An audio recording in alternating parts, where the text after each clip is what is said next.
Bonjour à tous. Bonjour à tous, vous êtes de retour chez David. Je vais continuer à vous montrer le projet de restauration de la Ford Escort. Il est gonflé lui, il m'a piqué ma réplique. Si ça continue, il va aussi me piquer mes chemises à carreaux. Non, il n'y a vraiment pas de risque.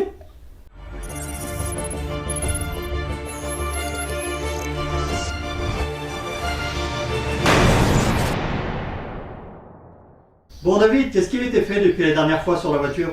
Alors je me suis consacré essentiellement à la réparation des ailes arrière avec les fonds de coffre et mon travail s'est consacré vraiment que à ça. C'est fini, donc on va regarder ce qui a été fait. Pour réparer correctement les ailes, il a fallu que je fabrique des pièces qui ne se vendaient pas. Donc je suis parti d'une tôle plane, comme vous pouvez le voir sur les images d'illustration, et avec quelques coups de marteau, j'ai réussi à m'en sortir. D'accord, et vous avez fait ça, vous êtes équipé pour faire de la chaudronnerie ou quoi? Non, alors j'ai tenté le coup, je l'ai fait sur l'étau, et ça s'est très bien passé. Voilà, je me suis servi des angles de l'étau avec un petit marteau et j'y suis arrivé. Donc avec un marteau et un étau, vous avez réussi à faire ça? Oui. Regardez d'ailleurs la pièce qui est arrondie, là, que vous voyez sur les images. Celle-là m'a demandé quand même 4 heures de travail, mais j'y suis bien arrivé. J'étais content de moi. Effectivement, il y a de quoi. Ouais, merci beaucoup. Bon, alors une fois cette étape faite, il a fallu passer au montage de toutes les pièces que j'ai reçues. Donc les pièces que j'ai reçues, vous les voyez sur vos images, c'était des garde-boue, c'était un tour d'aile là qui est ici. Toutes les pièces qui étaient prévues pour la réparation de la voiture. Par contre, après, il fallait les monter, ces pièces-là. Alors, je ne savais absolument pas comment ça se montait, donc il a fallu un petit peu improviser, y aller à tâtons. Et il m'a fallu, dans un premier temps, dessouder, dépointer tout le garde-boue. Et en fait, je l'ai fait pour rien, ça, parce que finalement, la pièce ne sortait pas, elle était soudée derrière, donc c'était insortable, sans démonter la totalité de l'aile. Alors, j'ai finalement coupé le garde-boue et assemblé mes bords à bord. Je l'ai soudé comme ça, et ça va très bien. Alors ensuite, il a fallu passer au montage des fonds de coffre. Alors là, ça a été un peu plus comique à faire, parce que quand on est dans le fond du coffre, on ne peut pas accéder à la bordure du fond de coffre qui était à remplacer.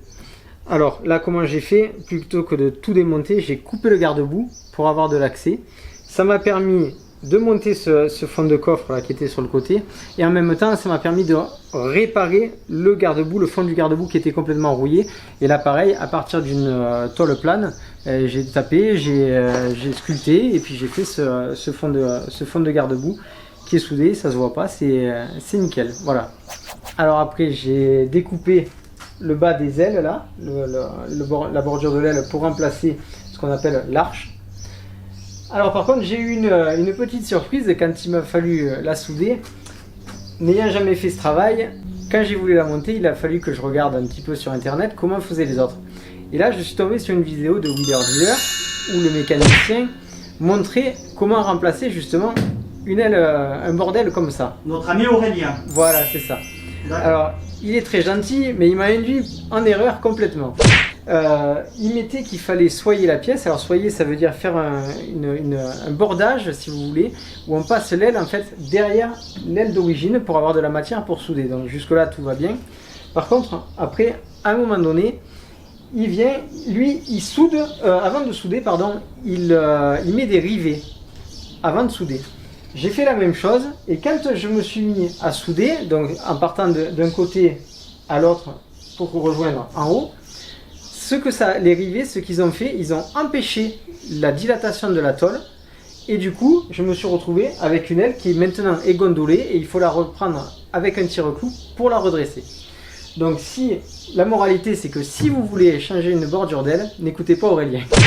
Alors pour ce côté-là, par contre, comme j'ai gondolé l'autre côté, le carrossier qui va s'en occuper, il va falloir qu'il travaille un petit peu au tire-clou.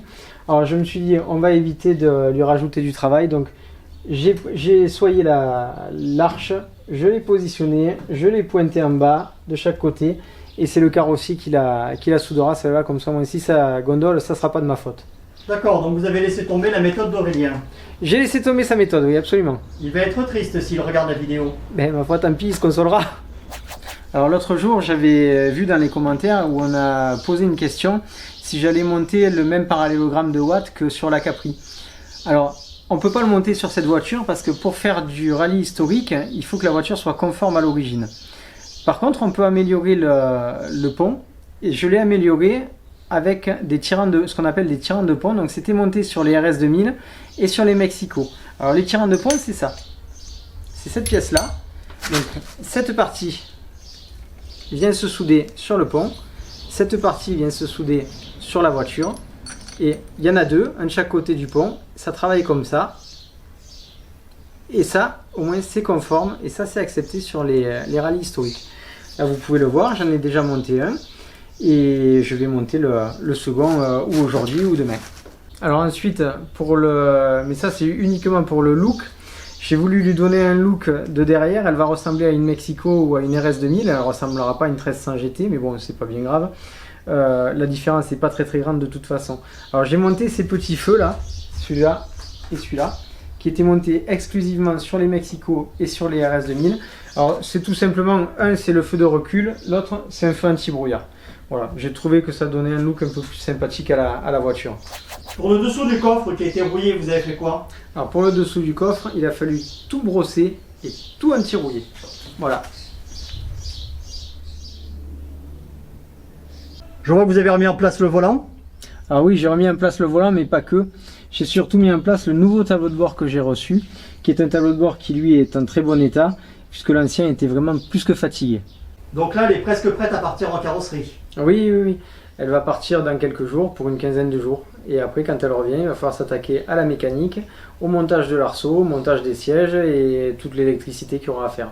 Arceau que vous allez fabriquer vous-même ou que vous achetez? Non, je pensais le fabriquer, mais comme il faut que ce soit fait dans une toile qui est très spéciale, pour que ce soit homologué, justement, c'est impossible à faire soi-même, donc il faut l'acheter. D'accord, donc pour des raisons d'homologation, vous allez l'acheter tout fait. Oui, c'est ça.